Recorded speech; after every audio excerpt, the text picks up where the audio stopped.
You live in a very famous house. Are we going to talk about this? Do you want to? I feel like it's probably quite a good time to talk about it. I remember getting into the house and straight away I knew something was wrong. I was absolutely shaken. There was a whole month where he was in hospital. So it was really kind of a low point. Got loads of new growth. Something you've suffered with your whole life is hair loss. How have you dealt with that? And I was really noticing my hairline. I was thinking, is that getting a bit thinner? I do get shedding around here. I grew up in a council estate. I definitely didn't have any privileges growing up. What is the biggest brand deal you've ever had? I definitely have done. Which is mental. There's going to be some exciting content coming your way. What would your top 3 pieces of advice be to anyone that still wants to break into the influencing world? Hi guys, welcome back to another episode of Passenger Princess. I'm very excited today because we have in the passenger seat Lorna Luxe. Lorna grew up on a council estate in Manchester and now she has over 1.5 million followers. With a clothing brand and a beauty brand and being a full-time influencer, Lorna Luxe is a powerhouse that cannot be stopped. So people seem to think that we're related because we both have Lorna in our names, but we've actually only known each other a year. So what was your first impression of me when we met? Because this is a funny story. How honest do I want to be on this one? Honest. So we met at Gatwick. Was it Gatwick or Heathrow? It was Heathrow. We met at Heathrow and I just remember you kind of bumbling along with loads of stuff. You had all these bags and I was like, who is that girl? And then you were sat about 3 rows in front of me on the plane and I kind of watched you just... We were sat next to each other. No, we weren't. You were Weren't sat we? ahead of me. You were sat, I think, with Amelia. And I just remember thinking, she just doesn't stop. Like, she's just filming and then she's filming her makeup, then she's doing this, she's doing that. And then you waited until everyone got off the plane and you were still filming. And I was like, I've never met anyone with that kind of work ethic. Aww. And then, but at the same time, I just thought, oh, we're not going to get on. She's not going to be one of me. You know, she's not going to be a girl that I'll have a giggle with. And then look at us now. I know. We bonded, though, I think, on that trip. Yeah. And I but that really- trip was it was less than a year ago. Yeah, and it feels like I've known you for years. Yeah. Although I did used to message you on Instagram when I was like 16 Yeah. about which handbags I wanted to buy. I don't remember that, but Yeah. I'm so glad I replied. Aw. 'Cause that would have been orcs. So you've been posting online for over a decade. Where did it all start? Because you originally were a flight attendant. Yeah, so I didn't join Instagram until after I left flying. And I got a job at Rocket St George where I was basically customer service. But I was observing them doing filming and Instagram and socials because that's where it kind of kicked off for them as a brand. So at home, I kind of decided to set up my own Instagram account. And that's how Lorna Luxe came about because Lorna was taken. So I was like, oh, what am I going to call myself? And my number plate at the time was Luxe, like a derivative of it. So I was like, well, I'll be Lorna Luxe. So I kind of just used to post every day before work. So I used to leave the house at like 8 in the morning. I'd post a little mirror selfie before I went to work. And then in the evenings, I'd sit and reply to all the messages and like the community that I was building. And it just grew from there. And to this day, you still reply to every single DM. How do you manage that? Great difficulty. To be honest with you, I don't reply to every single message, but I'll reply to every single one I see. There's definitely times when I think, oh, I've missed that. Yeah. But I'll try and, what I try to do is little and often. So I don't answer like 300 messages in one hit. But maybe every half an hour I'll just check my phone and just reply. You even saw it today when we were getting ready. I was just on my phone. I'm just replying to messages. I love that. And actually, it's really nice to just look and reply because you end up having like these cute little conversations Yeah. with your followers. There's people that I chat to like every single day that I've never met, but I've been chatting to for like 10 years. I love brilliant, that. isn't it? It's so cute. Now, you started off by posting these iconic Instagram pictures. I feel like your Instagram photos are like the OG photos. How did you used to get the perfect picture on Bond Street? So I didn't, John did. And I think having an Instagram husband is the reason why I grew when other people didn't. Like that Insta boyfriend, it's a real thing because you need a wing person. I know now in like a lot of influencers, because there's so much money attached to the marketing they're doing, have a team and they'll have a squad of people. But back then we didn't get paid for it. So I couldn't like hire anyone to like take my photos. So John had to be really patient. But he would do maybe like 500 photos to get the one that I posted. Wow. because there was no carousels back then. It was just Yeah. literally one picture. So I used to get up really early. Sometimes in the week, if he was working, he drove into London at 4 a.m. So I'd do my makeup in the Wow, car. that is dedication Yeah. to the Instagram pictures. And then I'd be like, where are we going to shoot today? We'd drive into central London, usually like South Ken, Chelsea, where the pretty houses were. We'd do a little street style shoot, and then he'd drive to Canary Wharf and I'd get a train home. But on weekends, we'd go into London, and what happened, this is pre-lockdown, but I remember at first I started to shoot on Bond Street, and then slowly other girls kind of picked up on this vibe of like, it's quite a cool road to shoot on. So sometimes we'd get there and some other influencer would be in our spot and we'd have to stand and like queue basically for a street corner. Like you do in Because- Paris and yeah. on the famous streets. Literally. So I have a burning question that I feel like everyone wants to know. You running a beauty brand, a fashion brand, and being a full-time influencer whilst somehow managing to reply to everyone's DMs, how do you actually manage to do it all? Right, well, there's a lot of people involved. It's not just me. So I've got a team now, which is brilliant. The fashion feels like a bit of a passion project. So I'm constantly working on that. I WhatsApp my designer at like midnight sometimes, and we just both love creating together. So it never feels like work. The only real work that comes is for when we do a launch and we've got content to get out and we need to promote it. But beyond that, it's very organic. You'll see me posting my outfit of the day, then I'll link to it. And the stuff sells really organically. So there's no big strategy to it. Where we've launched beauty, it's a completely different arena and I'm a bit out of my depth. Not in terms of the product, but just like the scale of it, because quantities in beauty are so massive. So whereas I can order 200 of a dress, I'm having to order like 10,000 units of a shampoo, for example. So there's a lot more at stake. So I've got business partners for that. And we all bring different kind of pillars of the brand. So I'm obviously more marketing angle, but also we've got a more kind of science-based, and we've got, you know, a full lab and whatnot that work with us. So it's all really kind of fun to do, but it's a lot less pressure because I've got other people to rely on. And I think what's nice about all this is that to your followers, it kind of just seems like it's ticking along and doing it, and they don't really see that team behind it, so it doesn't feel as forced. Yeah. Like they're just seeing you, which is the most important part, right?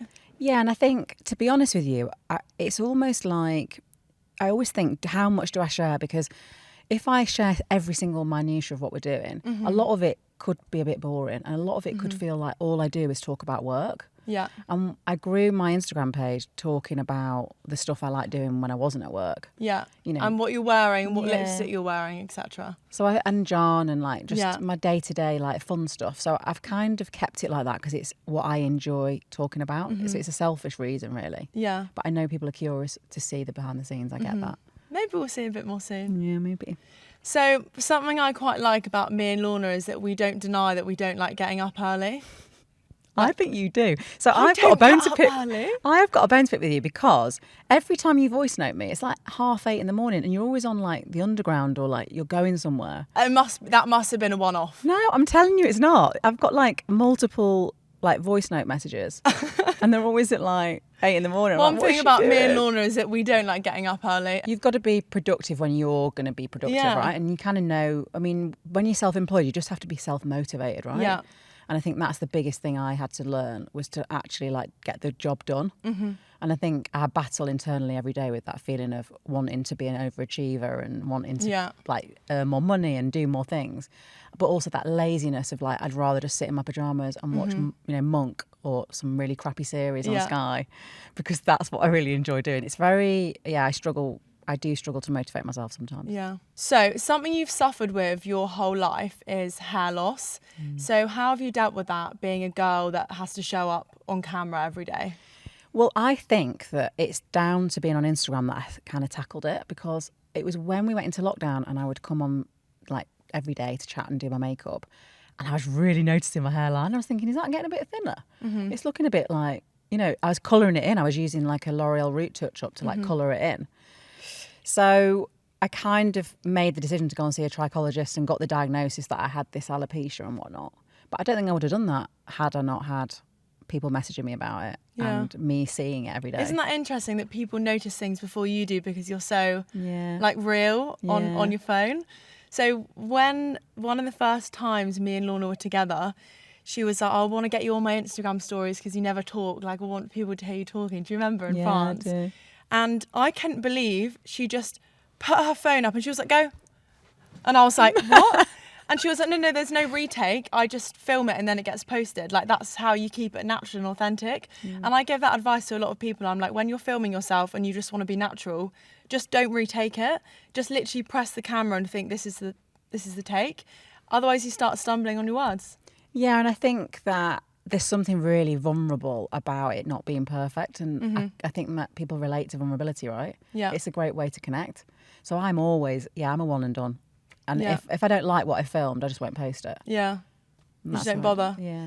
And I think I always swing in roundabouts on Instagram especially because like you want to look nice and perfect, but actually I find when I look too nice and too prim and proper, you actually don't get as much engagement. So if I do like a really aesthetic post, it won't be as good as if I do one with like a funny picture at the end.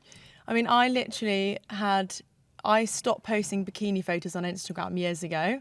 I post like the odd one now, but it used to be the done thing, like the girls, you'd go out and take your bikini photos. But I actually learned that every time I posted a bikini photo, I was losing followers.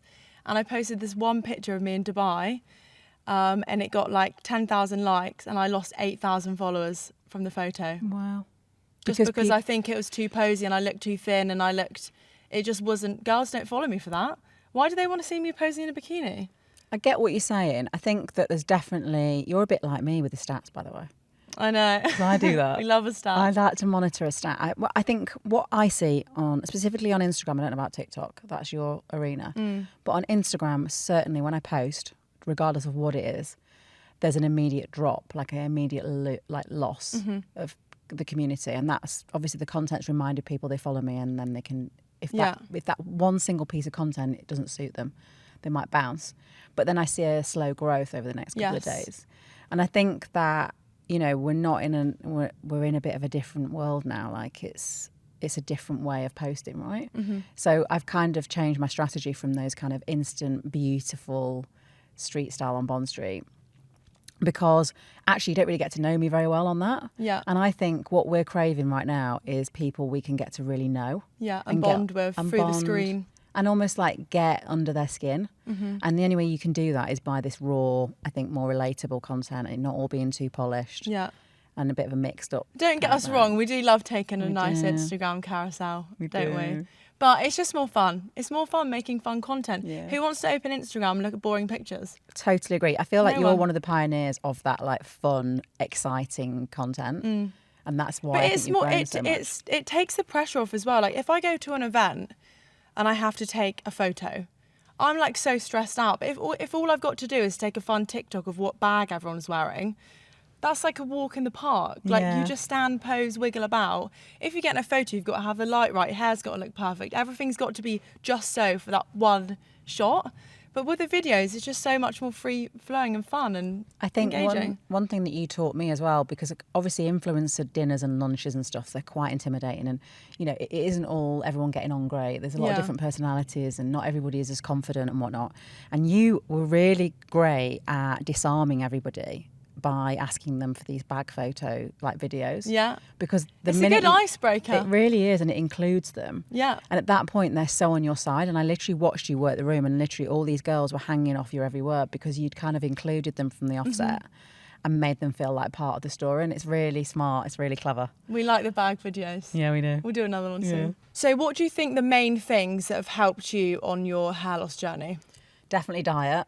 So more protein, definitely. You touched on it the other day in a reel, which is to get your bloods done. And find You out had what's that done going the on. other day, didn't you? Yeah, and I think that's really important. And I think girls don't understand that your hair is so affected by your iron level. If you've got an iron level, specifically the ferritin, below 80, your hair will not grow. And if it gets any lower than 80, it's going to start shedding. So when I went to see Hannah, the trichologist I see, she literally pulled my hair like this and she was like, your iron's low. And I was like, how do you know? And she could just tell from the way it fell out. She was like, your iron is low. I'm confident. and I had my irons done and my ferritin level was 12 and it should be 80. And she said to me the other day, she was, I don't know how you've got any hair left on your head. Wow. So I'm buzzing for this iron level to go up, and I've had all my stuff and I'm using all my products. I said, Hannah, I want hair down to my bum. Yeah. But You I know? think having a trichologist, that's such a luxury, right? It is, yeah. And So what can we advise for, people that can't see a trichologist, because they're expensive and they're hard to even get hold of? yeah, and even getting bloods done now, if you go to your GP, a lot of the time they'll be like, you don't really need to do that. I definitely do think that I obviously take a lot of supplements. Yeah. And like a multivitamin. I mean, they say, don't they, things like iron, you do need to get your blood checked before you take an iron supplement, because it's really expensive to have. Yeah. But also it is kind of, you don't want to overdose on it. But also just taking care of the hair you've got. Yeah. So a lot of the time I was treating my hair so badly, I was always tying it up because I hated it.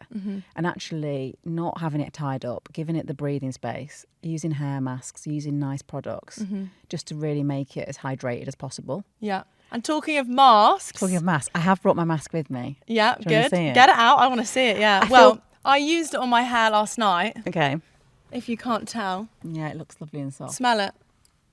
Yeah, I mean, it smells amazing. It just It's the smells best, isn't it? amazing. And I always want people to touch my hair after I've used it, because it just makes it feel so nice. You do get wafts of it as well, because the Yeah. smell does kind of stay. It's Yeah. a proper scent, isn't it? So 98 is just launched, Yeah. and you've launched with 3 products to start with, haven't you? Yeah, so we've got the shampoo and conditioner, but the fundamental product that we launched with was the mask, the hair mask. And that was the key kind of hero, if you like. Yeah.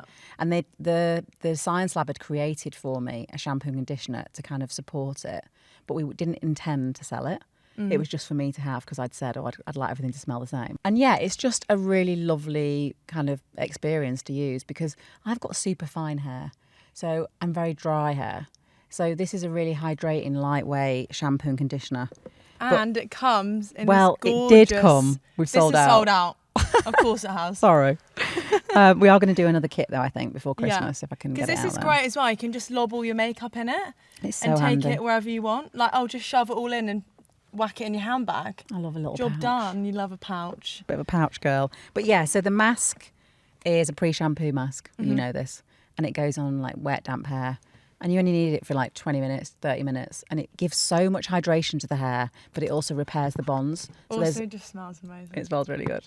So it's got proteins in there. And what I love is that we were able to get the scent so that it really kind of, as soon as you smell it, right? And it also, this is what I imagine your house would smell like. Yeah. I can't believe you've not been to my I've house. not been to your house yet. You haven't invited me. You are hon. invited.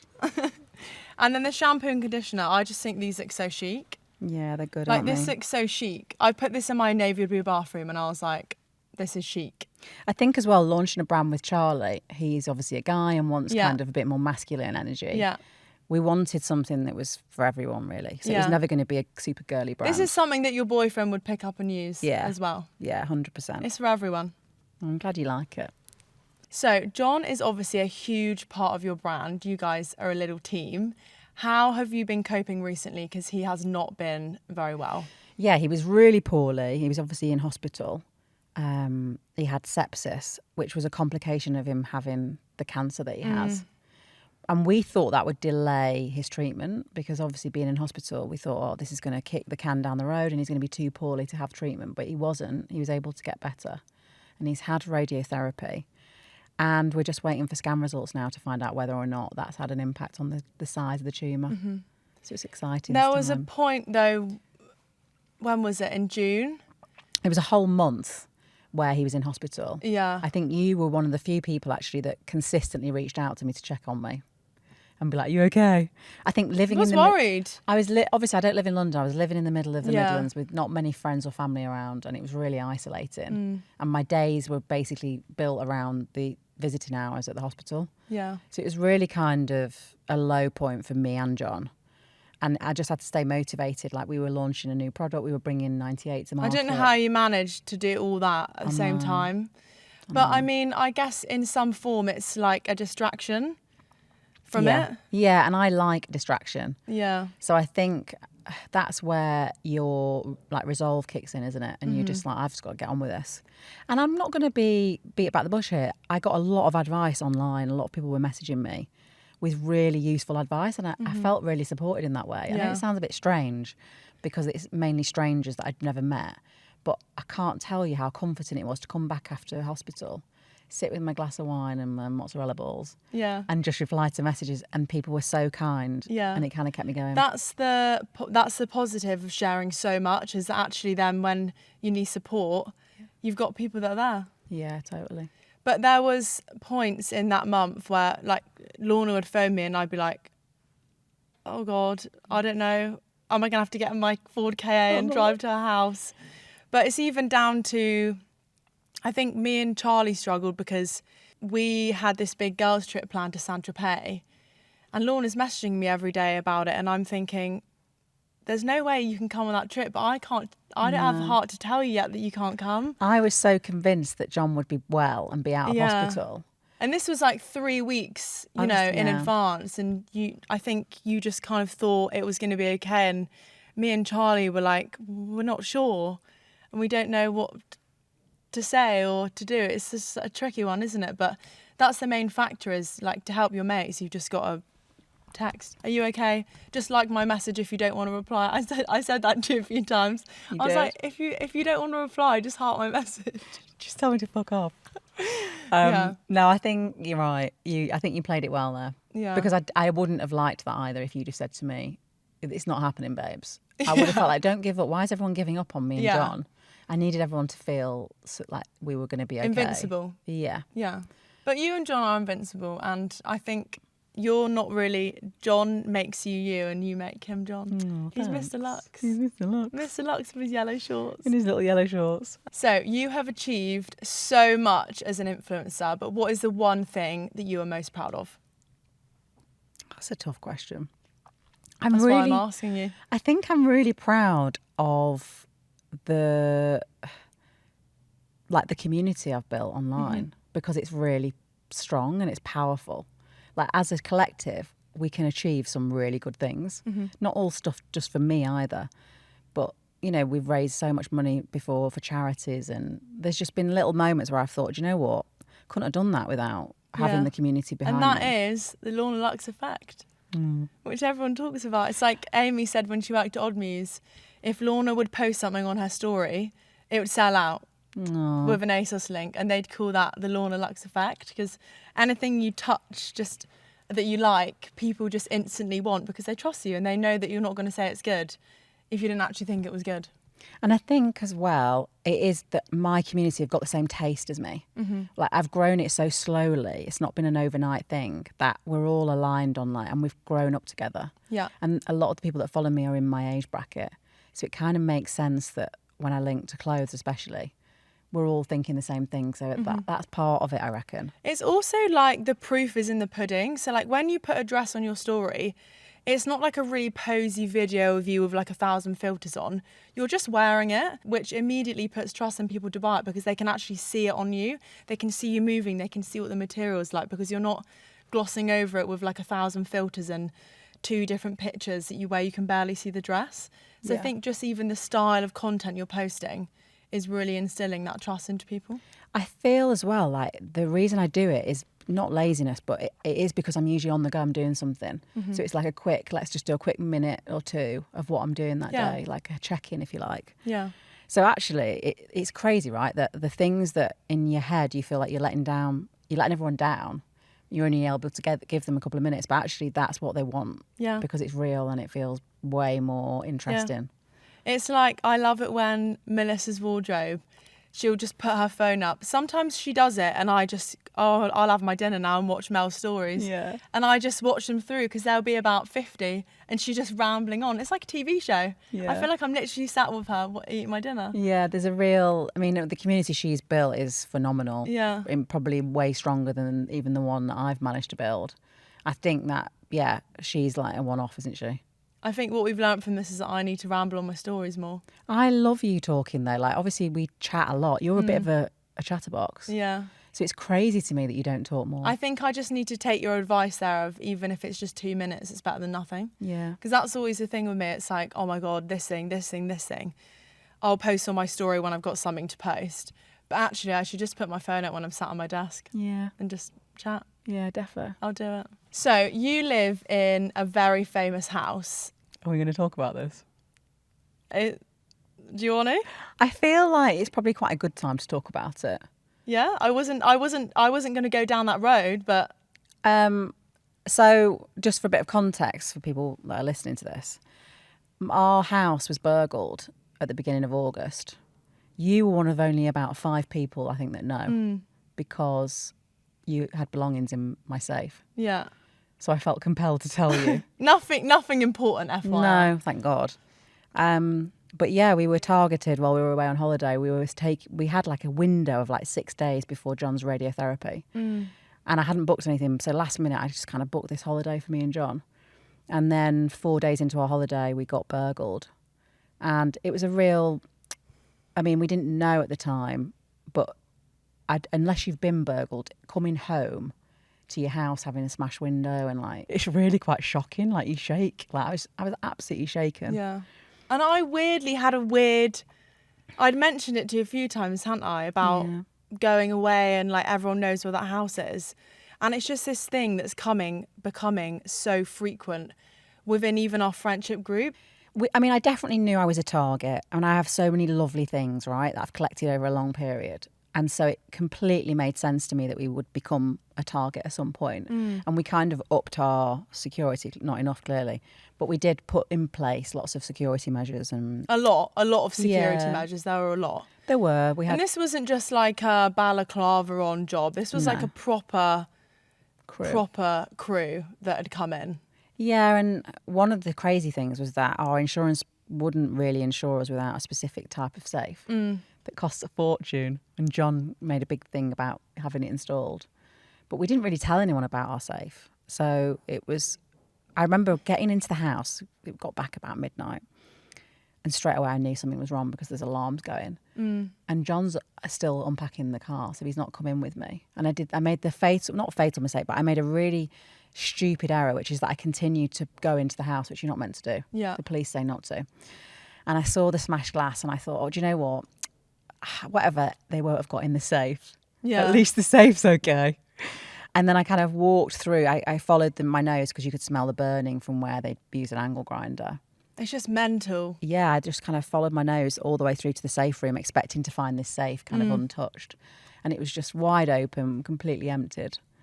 And I just felt like that, oh, no, that's so annoying and frustrating. And I'll be honest with you, although I have lots of nice stuff on Instagram and that's what I talk about, and I love nice stuff, You didn't really care. I'm not that bothered about material things. Like if my mum had been there, because my mum stays at our house quite a lot when we go away, That would have been very upsetting. I think that would have ruined me, and I don't think I could have gone back to the house. So in my own head, I'm like, no one was hurt, but it's just sad, isn't it, when you see all your stuff scattered on the floor and the boxes and just... But one thing that kind of blew me away is that Lorna told me, and I was like, obviously so shocked. And then she's just like... walking around with her diamonds on, which we are going to get changed. So what I've decided to do is... Something that I do. Yeah, it's a good piece of advice. I'm going to keep my jewellery in a safety deposit rather than... And I've had a safety deposit box for 2 years now. It's an absolute pain in the bum, going back and forth, getting a bag out, putting a bag back, getting a jewellery set out, putting it back. But you know what? It just removes that whole worry from your head. Yeah, I think you're right. And, you know, when I film a video and there's all my bags in the background, I've gone to get them to film my content. I normally bulk film it in a day. I don't just leave stuff out like that in London. Like, you just can't do it. No. Which is sad, but it's just like a harsh reality you have to accept when you're posting online, that anyone can find out where you live. It doesn't matter how secretive you are. So you can't leave stuff like that hanging about, and you don't want to make yourself a target. But at the same time, you can't just not have any nice things because you're online. It's so kind of like I think any time anyone comes into your home when you've not invited them in, there is that feeling, right, that they're like they've invaded your privacy or whatnot. And I think I said this to you before, but had John not been poorly, I really think it would have affected me a lot more. I think the first thing I thought was, do you know what? John's about to have radiotherapy and we didn't think he'd be able to. Exactly. And we've just had a really nice holiday. Yeah. And we're making memories. And those bags are beautiful. Yeah. And it is what it is. Like, I was lucky to have those bags, and they're gone They're now. insured, so who cares? It's just a Yeah, bag. they're gone, and someone else will enjoy them probably. Yeah, hopefully, if you're watching them and you have them, hope you enjoy it, Han. I've told so many girls, put your stuff in a lockbox. Have you got a safe in your house? Have you got an alarm? And it's like, you'd be amazed some of these girls are just like so oblivious. And I'm like, guys, like you're posting about your life online. People want your stuff. Like, let's just have a bit of some brain cells here. But Yeah. it doesn't matter how much you do. At the end of the day, you have to like emotionally detach yourself from these because they're just things. They're just things. Yeah. It's just shocking, isn't it, that it happens. But it's just, sadly, it's like part of life. And I get it. I get why other people would want the stuff we've got. I get it. Yeah. But it's also not fair because they're ours. Yeah. But with your rings, we're going to get some... Yeah, I'm going to have my rings. I'm going to get like models of them and actually not wear real diamonds in London again. Because I just don't know if I'd feel that safe anymore. No, you don't need to. Who cares? Yeah. It looks the same. Yeah. Makes you feel the same. I just like pretty things. Yeah. It doesn't need to cost that much money. No, it doesn't. So is that really the reason that you're moving out of the ghost house? Because that happened? I wish it was, but no. We had a flood back at the end of last year at Ghost House, and it ended up that we had 700 litres of water under the house. And Sorry, can I just say I remember so clearly Lorna doing this story. And it's like... It wasn't a story. No, was it a video? I think I WhatsApped you a video because I never put that online. It's like the whole floor covered in like water this deep. And Lorna's just like thrown a little hand towel on it, like, oh, I tried. And it's like, what is that going to do? I It's really just did. The most Lorna Luxe thing I've ever seen. I thought it would drain away, and it just Just kept a coming little, out. a little posh hand towel, just like lobbed down. I literally the like floor. went and got my Holland Cooper wellies, and I'm like wading through this water. Like, is this really happening to us? Oh. But that water caused. We don't know what it did. So the insurers were kind of like, we're only going to continue insuring the house if we can rebuild the underneath and insulate and whatnot. So we've got to have half of the ground, well, most of the ground floor dug up. Mm-hmm. So it's a big kind of reconstruction job. It's going to be a few months, I think. Yeah. What is the biggest brand deal you've ever had? I've been asked this question on about 4 different podcasts now, and I think I always give a different answer. Give me a different one. I mean, when I think of a brand deal, I actually think more about the entire deal, right? Mm-hmm. So that wouldn't just be a month, or, it could be a retainer basis, or just generally what I've earned from a collaboration. I'm not going to say numbers, but I definitely have done 6 figures in a brand deal. Which is mental. Yeah, it's crazy. And I think particularly in lockdown, I did a lot of giveaways, a lot of like clothing giveaways and cash giveaways. And that was really as a reaction to the money that in lockdown I was able to earn. There was a real guilt of like, this. My community has basically put me into this position to earn this kind of cash, and I need to like give it away. Mm-hmm. And that's how I kind of mentally handled it. That's really interesting. Yeah, I wasn't comfortable with it, if I'm honest. Because my kind of way of dealing with it is like, I just kind of pretend it's not there, which is really bad. But it's also like, I remember I looked at my bank account the other day and I was like, yeah, I don't know, like what that, it's just like difficult to process. Like my first job, I got like £3.20 an hour. Yeah, I'm the same. You mentioned at the beginning, I grew up in a council estate. I come not from awful like means by any means, but I definitely didn't have any privileges growing up. And I just struggle a little bit, actually, if I'm honest, with like that, being catapulted into like middle class life. Yeah. A lot of influencers are quite posh because they can afford to have all the nice stuff that helps them grow. And that's not what I grew up with. So I've had to like learn how to like navigate new circles. I do know, I don't know if you know who I'm talking about. There's a couple of girls, like obviously they're well past this now, but I know they first started out by buying fake bags because it obviously made them look more luxe and elevated to get those bigger brand deals in, which is so interesting because it's the whole concept of you can wear an outfit that costs like 50 quid, but if you've got a Chanel bag on as well, you immediately look super luxe. You're going to bring in those luxury brand deals, the luxury beauty brands, and that's like a really quick way to elevate yourself just by having an item of luxury because you're obviously associating yourself with it. So that's what a lot of girls, some of them I know, used to do. I feel like I unwittingly understood that mentality of having high-low Yeah. and doing luxury Yes. accessories with, you know, affordable clothing. And I think like when I did my first ever like clothing collection, the reason that, you know, did so well was because I was tapping into that kind of personality that was like me. Yeah. That didn't want to spend a fortune on their outfit, but would be willing to save up for a Chanel bag Yeah. and then would wear that bag every day. Yeah. And it's I saw a video a long time ago of, it's like when Molly Maid first, you know, kind of come out of Love Island and she was booming, and someone had deconstructed her outfit and they were like, why does Molly May walk around in £20 leggings from PLT with, you know, a Chanel bag? And I was like, well, because then people will buy the outfit, obviously. Like, Yeah. it's psychological. You're making something that's actually really affordable seem luxurious. Like, it's not her being stupid, she's being smart. Yeah, very That's how it smart. works. Yeah. You've met a lot of cool people in your career. Who is the coolest person you've ever met? You? Shut up. You're definitely in my top 5. No, I'm not. No, you are. I've said this to you all along. But I do think I'm drawn to people that are able to be vulnerable as well as confident. Yeah. Because I feel like I put outwardly that I'm confident, and I am. It's like a genuine, I've got a good confidence because my husband's built me up and I've got good friends and whatnot. But I'm drawn to vulnerabilities. I find that quite fascinating. Yeah. So people that I generally get excited to meet are people that aren't perfect, is what I would That's say. really cute. But who else can we think? I'm trying to think of any famous people that I've met. I did actually, I was thinking last night, like, I've actually got a really bad throat, not that you can tell on this podcast because I've had so much cough medicine and stuff. But last night I was like, oh my God, I don't know how I'm going to do tomorrow. Like, I've got all these people coming, spent all this money, everything's organised, like, I've spent so much time preparing. And then I was like, I've walked Cannes Film Festival.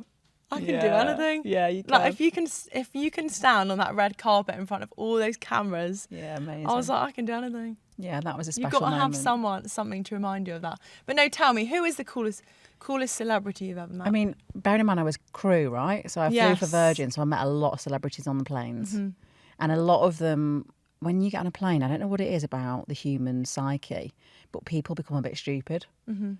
Or they get really frustrated. So I had some quite interesting, kind of difficult, famous people complaining. So what's the worst celebrity encounter you've ever had? My worst celebrity encounter was with Roger Daltrey. You might not know who She's that doing is. names. You might not know who that is. No. He was in a band called The Who. Right. But when I was growing up, do you remember Chesney Hawkes? You might not know him. So he was in Big Brother this year. And when I was growing up, because I'm in my 40s now, he did a film called Buddy's Song. And he sang a song called I Am the One and Only, which is, everyone knows that song, right? You don't know it, do you? And My Gen Z's coming out. and basically, Roger Daltrey was on our flight and he changed his flight, and so his special meal hadn't been loaded. But he was like of the era of like Rolling Stones and stuff, where they all just did loads of drugs. And he was complaining because we hadn't loaded a special kind of dietary required meal. And he kind of stomped his feet and shouted at me in the galley. And we were all just dumbfounded because we were like, this guy like lived through all of the drugs and all of the things and was so rude to us, and he was really quite obnoxious. But I think it's not that he's probably a mean person, it's just that when you get on a plane, you become childlike because you lose control of everything, right? True, I didn't think about that. It's almost like we decide when we feed you, not the other way around. So we become this kind of parent figure to the passenger, and it's having to have that almost patience with passengers because sometimes they're just absolute arseholes. But yeah, he was a bit of a strange one. Who would you know then? Chris Martin was amazing. I thought he was adorable. Oh yeah, I'm going to Coldplay tonight. So he was amazing and he was super God, that's cute. so bad, I don't even know who that is. And Gwyneth Paltrow. Yeah.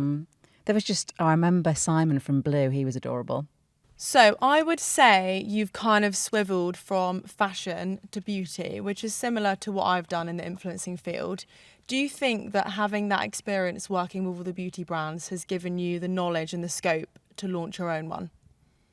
I think that having the luxury of spending a few years just testing products out and not having to talk about beauty, going into it that way rather than being an official beauty influencer, has allowed me the freedom to really like know what I like without having to make a forced decision on it.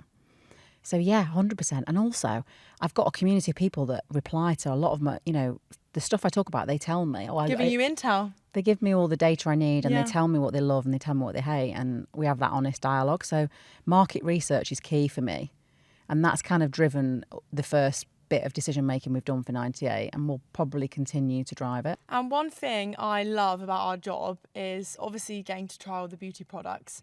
But I also feel like you become a mini master in each category. So I've learned all about moisturisers and eye serums and fake tans and blushes. And then you have to learn all about the ingredients, because like you need to understand kind of what you're promoting and what you're selling. And if something works, you kind of then look into why does it work? What's in it? So it's like, I feel like we're kind of mini scientists in our own right. Yeah, we definitely become, like you say, mini experts. Yeah. Also, as well, you get obsessed with stuff, I find. Yeah. Because you're constantly talking about it, and then people are talking back to you about it, DMs and whatnot. So I become quickly fixated on ingredients. So like, do you remember last year it was like niacinamide? A couple of years before that it was hyaluronic. Yes. There's almost like buzzwords within the industry, and everybody wants to know everything about them, and we do the work because we kind of need to know, like you say. So it's been fun for doing 98 to go in feeling quite confident. Yeah. Even though I realised when I started chatting in the labs and stuff, and I talked to the scientists that, maybe I don't know as much as I thought. It's still... But you've still got a base. Yeah, I've got a base, yeah. And that's all you need. You just need to have a base to be able to start somewhere. And this is the thing, it's like people go to uni and get degrees and all this stuff, but actually the best way to do it is just to do it. Learning it on the job, yeah. Yeah, on the job learning. So speaking of beauty, I've got something I want you to try. So these are the New Shoe beauty gummies. They also have immunity and calming. Okay. I'm not going to give you a calming one today because you might fall asleep, but I'll let you try the other ones. So these have biotin for your hair. They've got vitamin E, vitamin C for your skin, and they're great for your nails. So I'm going to let you try one. They're blueberry flavoured. I love the colour. I love a gummy. And look what it is. Teddy bear. So cute. Oh, they taste good, don't they? They don't taste like fake sugar either. You know, some of them are a bit like aspartame. So that's because these have no added sugar or sweeteners. They taste really good. So they're practically the only ones on the market with no added sugar. I feel like Vit C as well is something that everyone really needs to be incorporating into their diet. It's just a bit of an energy boost. I love Vit C, and obviously biotin for my hair. Alongside the beauty, they've also got immunity and calming. Like I said, I'm not going to give you one of these because you might fall asleep. Right, so these are the immunity ones. Have a try. Yeah. And they're like little berries. Actually like little jellies. Raspberry flavour.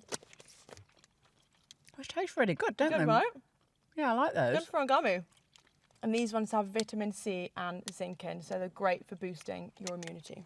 So I feel like we haven't really spoken about LA Space, which is weird because we're both We are. fully head to toe in LA Space, although my shirt's not LA Space, but everything else is. So what has been the product you've launched that's catapulted LA Space into success? There's been a series of products. I'd say the first was our anorak. We did Yes, the I love 12. that. I love it. I always wear it to the gym. Yeah, and that anorak, you do love it actually. You've sent me videos on WhatsApp before. But that anorak for us was a real like game changer. I think we sold out the first 300 in 23 seconds. Amazing. And we did a pre-order and then subsequently took about 100 grand in sales that following 24 hours.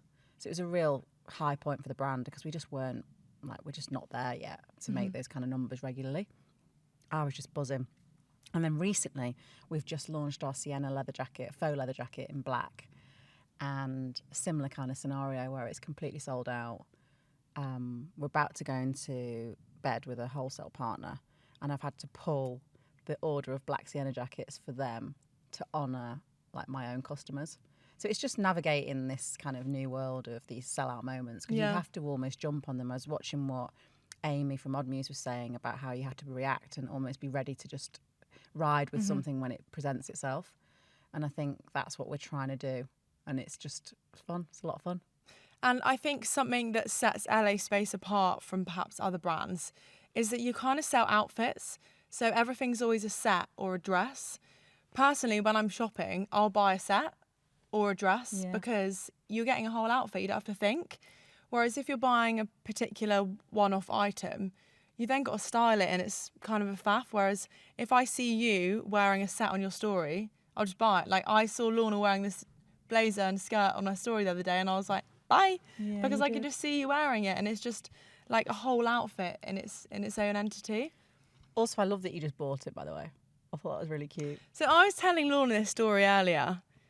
Basically, one of my friends said to me a while ago, he has a brand, and he was saying that his friends message him and they say, oh, mate, can you send me some of that? And he's like, mate, do you know what? It would be really helpful if you just bought it.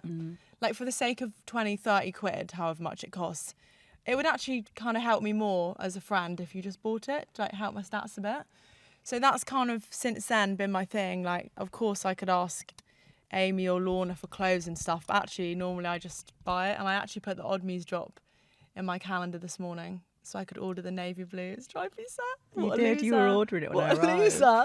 No, it's lovely. Yeah, but that's like kind of my take on it. Obviously, you know, if it's a big brand, I'm not going to buy it and promote them for free. But when it's your mate, just help them order it. Yeah, I think that is what you do, though. I think you're quite collaborative and like supportive, and I think you're either that or you're not. There's no in between. Yeah. That character trait. When Amy was kind of, you know, getting hated on the whole of America a few months ago, my reaction to that was to wear a full Odd Muse tracksuit to Mykonos airport and dance around in it and make a TikTok saying, you can all say what you want about Odd Muse, but I'm gonna keep strutting around with this big Odd Muse jumper on. Yeah. I love it. Well, we love Amy, and I think that she's somebody that has built that brand from nothing, and it's really impressive to see Yeah. what she's done. And actually, when you meet her in real life, she's such a sweetie pie. Yeah, she She's a is. genuinely like cute girl. She's like a girl's girl. Yeah. So it's quite, for me, I get a lot of enjoyment seeing her flourish and do well. So that brand's flying, isn't it? So Amy sent me a message the other day and she said, I had a dream last night. I haven't told you this yet.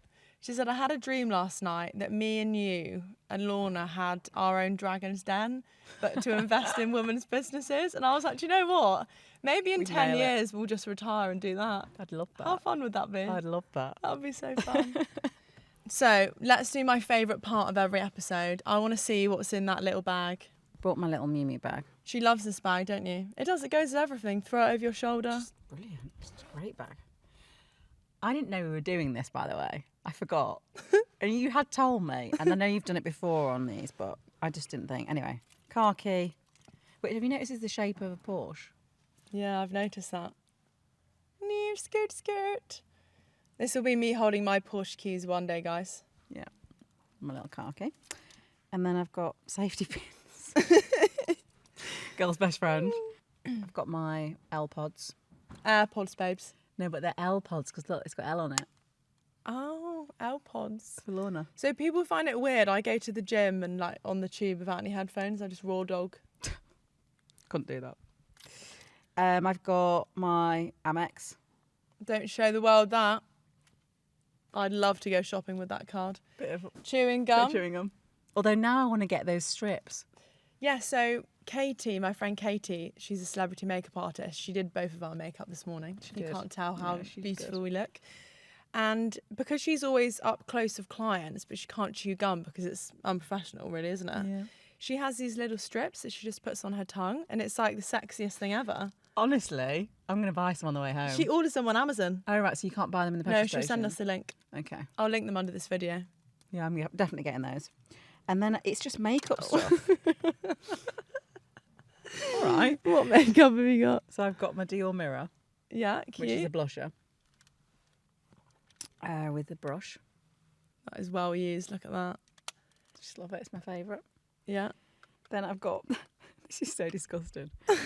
I've got a foundation brush that I use to touch up my nose because I'm always touching my nose, Lush. but no foundation, just Yeah. the brush. Just smooch it around. And then I've got Sometimes it just needs a little... Fave lip liner, Vive. Oh yeah, I love this one. You always wear this one. It's Bark, Vive Bark. Yeah. And then Pillow Talk. Charlotte Tilbury Pillow Talk, iconic. And then a pen that I stole from the Lanesborough because it's pink. Cute, love that. And that's it. That's all I have in my handbag. That's what's in Lorna Luxe's bag. So, if you were going to a desert island and you could only take one beauty product with you, what would it be? Because I'm quite vain, and if I don't have mascara on, I look like a little bit dead. I'd probably take mascara. And No I've one said that yet. well, I feel like mascara is that thing, isn't it? That just It does make a immediately- big difference. Yeah. And what's your favourite mascara? I've got 3 that I rotate around. So I've got YSL Lash Clash. Love that one. Quite like Lancome Hypnose. Yeah. And then Iconic Triple Threat. Mm-hmm. But I like those 3. They're quite good ones. I like the L'Oreal Panorama. Okay, I've not tried that. And the waterproof one is amazing. That was a Katie Daisy recommendation. Okay. So if she uses it, Yeah. we're using it. Yeah, we're using it. Lorna's brought this thing into the car with her. I'm not really sure what it is. So obviously you know I've got a rosé. Oh, sorry, we forgot to mention that Lorna also has a rosé on top of everything else she manages Just to do. casually. Just casually. And I thought I can't just give you a bottle of wine because that looks a bit naff. So I Okay. thought I'm going to bring it in a little carry case. So I know, I'm like really curious of what this is. Oh my God. You can get that out. So Oh my this God. is yours, Oh my God. and it's like a box, it's like a chiller. And then It's like a mini bar. it's got like, you open that, and then inside is the wine. Oh my God. Oh my God, this is so chic. Yeah, it's good, isn't it? How chic. Oh, and the ghost. I mean, have you ever seen a rosé have you ever seen a rosé so beautiful? I know, it's so pretty. It's so pretty. And it tastes great. And we took this on a ski trip, didn't we? And in the snow, it just looked Yeah. incredible. Can you remember I put it in that bag? Iconic. So Lorna managed to get this. What is it? It's an Hermes, it's a plastic version of a Birkin. No, a Kelly. Yeah. But it was gifted to people that went to one of their runway shows in like the 90s, I think. Mm-hmm. And I got one from eBay. I think John bought it for me. It was about 400 quid. Because it's a bit of a collector's item. And we took it with us, didn't we? And we filled it with I wine. filled it with rosé and walked along with it. Yeah, you did. As I do. And you did. Thank But you yes, so that's much yours to keep. for It's my- cute, this right? will actually look beautiful in my kitchen, Yeah. next to my little Smeg fridge and whatnot. I Yeah. love this. Thank you so much. You're welcome. What would your top 3 pieces of advice be to anyone that still wants to break into the influencing world? I think probably the first thing is consistency, but I'm sure it's so like cliche, but it's true. So that regular posting, committing to it, even if you feel like you can't be bothered, bank content if you have to. I definitely think that you have to leave your ego at the door and be You do. bold and not worry about so much what people think. As long as you like it, don't care too much about criticism. Yeah. And I think if you can't be better, be different. And if you can't be different, be better. And if you can't be either of those things, then just don't bother. Well, I'm going to end it there because that was iconic. Don't bother. Do you know what though? I get messages a lot from people saying to me like, I really want to post online, but I'm worried about what people might think that follow me from school, and I'm like, literally just don't bother then. You're not going to get anywhere. You're not going to get anywhere with that attitude, so just don't bother. Don't bother. So my final question for you is there anything you regret not doing in your career so far? Loads of things. Yeah? Everything I regret is not going to stuff. It's never stuff that I've been to. I've never regretted anything I've turned up to because I'm one of those people. I'll always make sure I chat to someone or have a natter with someone that helps me grow or learn. But yeah, there's so many things I've turned down. Trips away, places like Australia and, you know, where I've just thought, oh, I don't think I'd enjoy that. And then I've seen it play out and I thought, oh, I really would have liked to have gone to that. So moral of the story is always say yes. Always say yes. Thank you so much for coming on to Passenger Princess. I No, I love love you. speaking to you. What do you think of the KA? What's your final verdict? I just can't wait for you to get a Porsche. Soon come. Thank you so much for watching and we'll see you next week.